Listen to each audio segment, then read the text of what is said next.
Have you ever heard the story of Ronald Read? He was a janitor who passed away in 2014 with $8 million in savings. Yes, a janitor. He didn't win the lottery.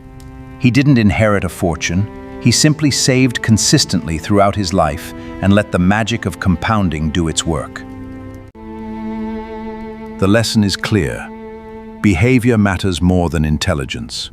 You don't need a Harvard degree to build wealth, nor a Wall Street office. You just need to act wisely. As Morgan Housel puts it in his brilliant book, The Psychology of Money, financial success is not a hard science. It's a soft skill. How you behave matters more than what you know.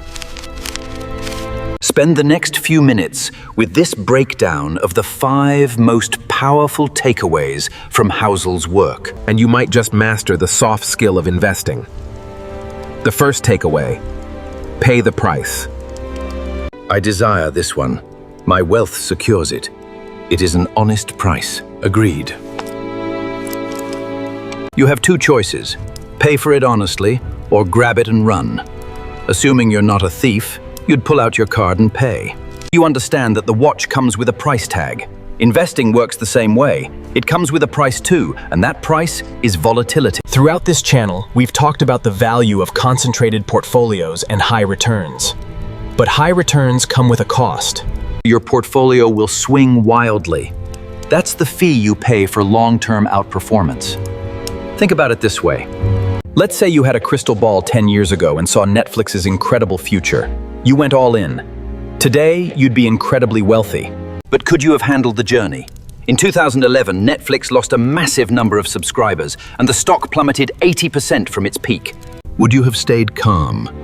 Would you have sat still while your portfolio crumbled? What would you have told your family? That's the price of high returns. Even with a broad index fund like the S&P 500, you'd have faced about 13 years, where the market was down 20% from its high, and about 8 months where it was down 50%. That's tough. Investing is a powerful wealth-building tool, but it doesn't come for free.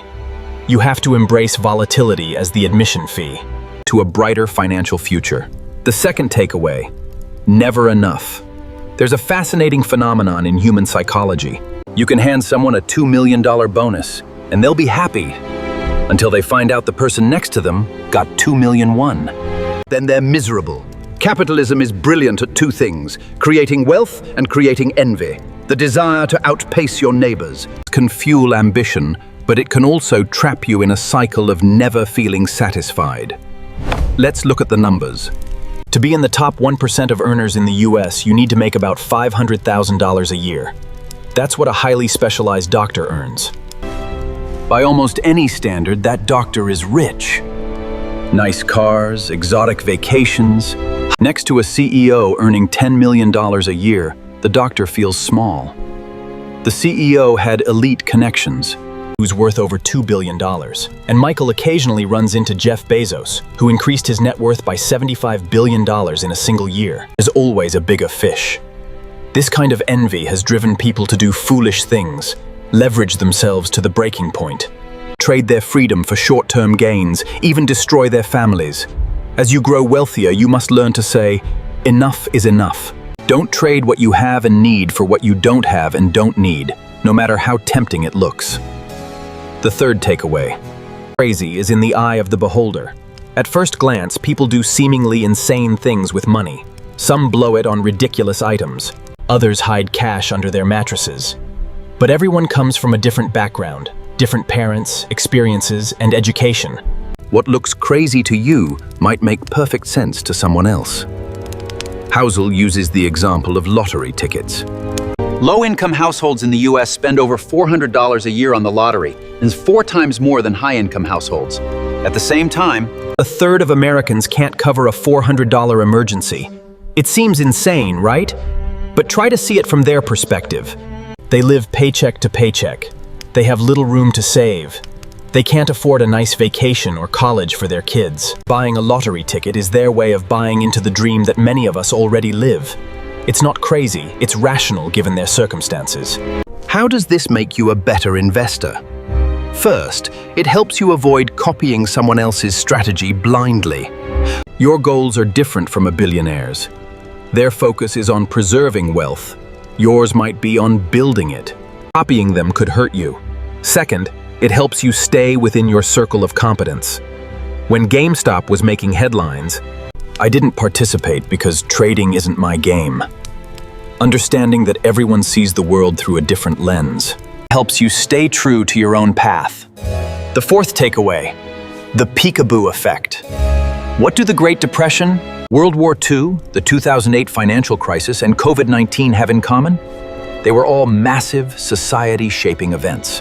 Taleb called them black swans, rare events that change everything and shock the world.